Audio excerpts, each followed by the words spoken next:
Indians sprinting కి పనికిరారు, 100 మీటర్ల రేసులో ప్రపంచ స్థాయికి వెళ్లలేరు అంటూ వచ్చిన కామెంట్స్ కి ఒకే ఒక్కడు తన స్పీడ్ తో సమాధానం చెప్పి అన్న వాళ్ళ నోలు మూయించాడు. యాక్చువల్లీ అథ్లెటిక్ ప్రపంచంలో 100 మీటర్ల రేస్ ని ఒక పినాకిల్ అంటే ఒక హైయెస్ట్ అచీవ్మెంట్ గా కన్సిడర్ చేస్తారు. ఒలింపిక్స్ లో గనక 100 మీటర్ల రేస్ లో గోల్డ్ గెలిస్తే వాళ్ళని fastest person on this planet earth గా పరిగణిస్తారు. Right now 100 metres world record వచ్చేసి హుస్సేన్ బోల్ట్ పేరు మీద ఉంది.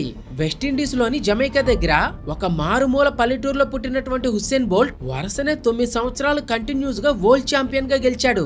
9.58 సెకండ్స్ లో 100 మీటర్స్ రేస్ గెలవడానికి హుస్సేన్ బోల్ట్ 4 సంవత్సరాల పాటు నిరంతరాయంగా కఠినమైన ట్రైనింగ్ తీసుకున్నాడు.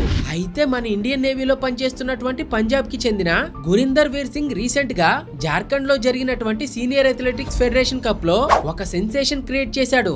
బుల్లెట్ స్పీడ్ తో కేవలం 10.09 సెకండ్స్ లోనే 100 మీటర్స్ పరిగెత్తి నేషనల్ రికార్డ్ క్రియేట్ చేసి ఫాస్టెస్ట్ ఇండియన్ ఎవర్ అనిపించుకుని గోల్డ్ మెడల్ సాధించాడు. మనం అబ్జర్వ్ చేసినట్లయితే హుస్సేన్ బోల్ట్ వరల్డ్ రికార్డ్ అయిన 9.58 సెకండ్స్ కి గురీందర్ వీర్ సింగ్ యొక్క 10.09 సెకండ్స్ రికార్డ్ కి కేవలం మిల్లీ సెకండ్స్ డిఫరెన్స్ మాత్రమే ఉంది. కానీ ఆ అథ్లెట్స్ కి బాగా తెలుసు ఆ మిల్లీ సెకండ్స్ యొక్క విలువ ఏంటనేది. గురీందర్ వీర్ సింగ్ కి 13 ఏళ్ల వయసు ఉన్నప్పుడు తన టాలెంట్ ని గుర్తించాల్సినటువంటి కోచ్లే నిరుత్సాహపరిచినా సరే ఎన్నడూ తన ప్రాక్టీస్ ని మాత్రం ఆపలేదు. తన లక్ష్యాన్ని సైతం మార్చుకోలేదు. తన కళ కోసంగా ప్రతిరోజు ఇంకా ఎక్కువగా ప్రాక్టీస్ చేశాడు. చివరాఖరికి ఫాస్టెస్ట్ మ్యాన్ ఇన్ ఇండియా అని ప్రూవ్ చేసుకున్నాడు.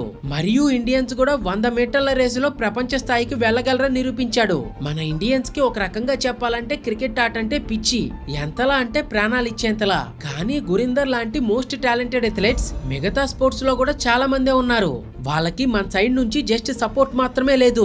అద్భుతాలు జరిగిన తర్వాత గుర్తించాల్సిన అవసరం లేదు. కానీ అద్భుతం జరగటానికి మనవంతుగా జస్ట్ సపోర్ట్ అండ్ ఎంకరేజ్మెంట్ ఇస్తే చాలు భారత్ కి ఎన్నో గోల్డ్ మెడల్స్ వచ్చే అవకాశం ఉంది. ప్రెజెంట్ గురీందర్ వీర్ సింగ్ అచీవ్మెంట్ కి కంగ్రాచులేషన్స్ చెప్తూ తన సత్తా అందరికీ తెలిసేలా ఈ వీడియోని షేర్ చేయండి.